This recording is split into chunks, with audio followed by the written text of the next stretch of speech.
इस वीडियो में बात करेंगे भोजपुरी के 4 सुपरस्टार जो लड़ रहे थे इस बार लोकसभा का चुनाव, उन लोगों के बारे में बात करते हैं। पहला नॉर्थ ईस्ट से लड़ने वाले मनोज तिवारी की।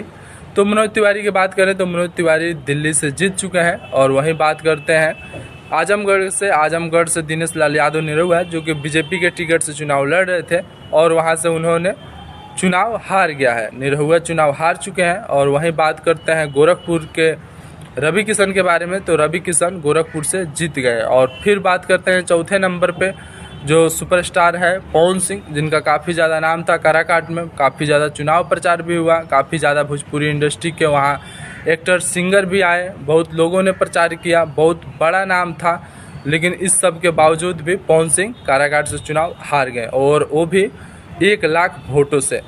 हालांकि 2 नंबर पे थे, काफ़ी अच्छा प्रदर्शन था, लेकिन उसके बावजूद भी पवन सिंह काराकाट से चुनाव हार गए।